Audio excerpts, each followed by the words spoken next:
Hey guys, tonight we begin with something a little different from our usual royal train wrecks.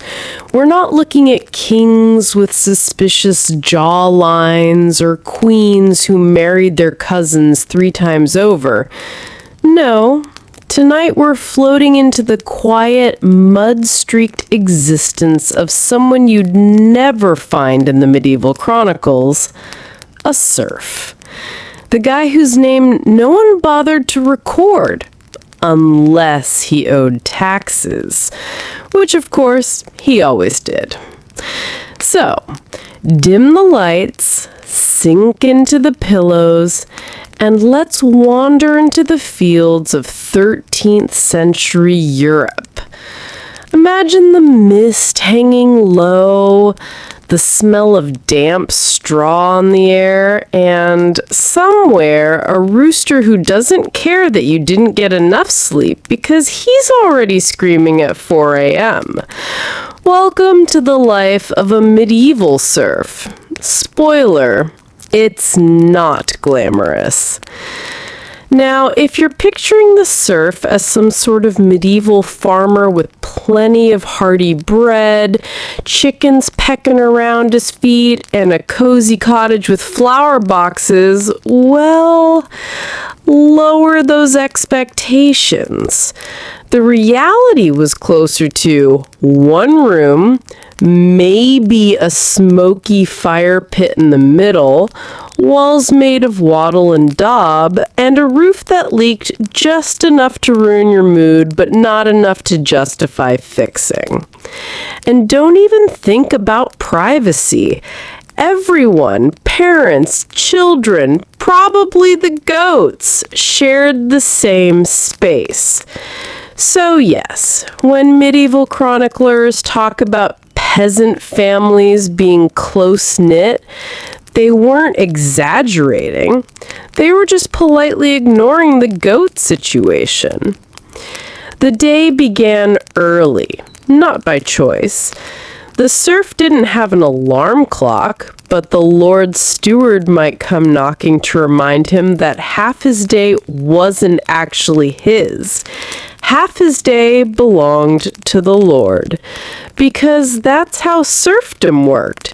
You weren't a slave, technically. You couldn't be sold on a whim, but you also couldn't leave. You were bound to the land, which is a poetic way of saying, congratulations, you're part human, part turnip. Breakfast, if you could call it that, wasn't pancakes and coffee. It was more like yesterday's bread, hard enough to chip a tooth, dipped in thin ale. Everyone drank ale, by the way. Not because they were constantly trying to get tipsy, although that might have helped, but because water was usually unsafe. So yes, children drink ale. Not the hoppy craft IPA your hipster neighbor is proud of, just weak, watery ale. Enough to keep you alive. Then it was off to the fields. Plowing, sowing, harvesting, it depended on the season. The serf's work was relentless but repetitive. And don't picture him working in silence either. He'd have been surrounded by others doing the same thing, probably gossiping about who got fined last week for letting their pig wander into the Lord's forest. Because yes, there were fines for that.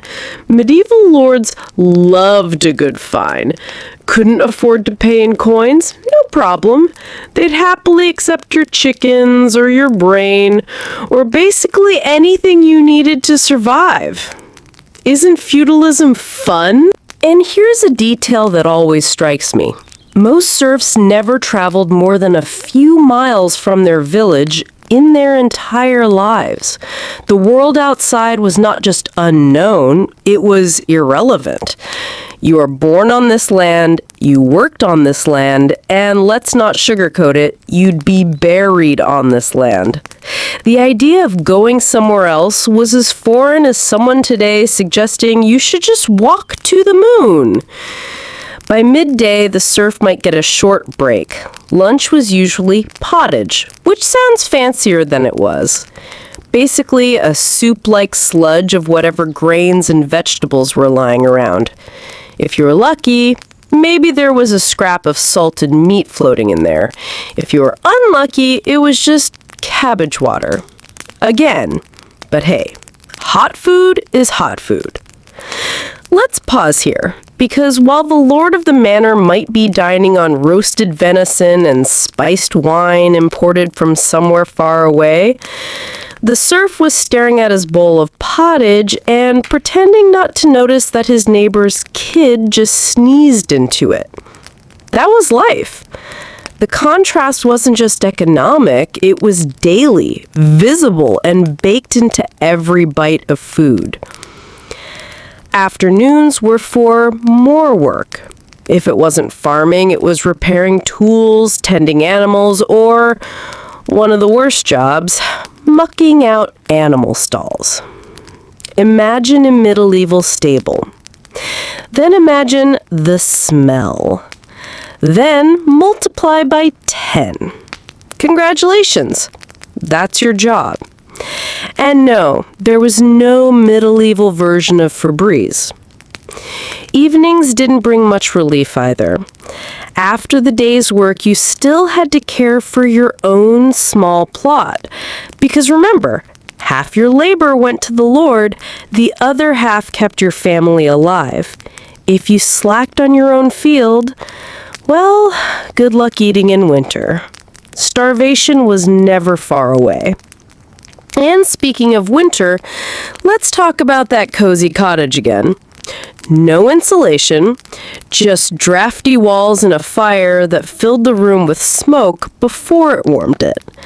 Children slept huddled together for warmth, and disease loved this environment. Colds, fevers, coughs.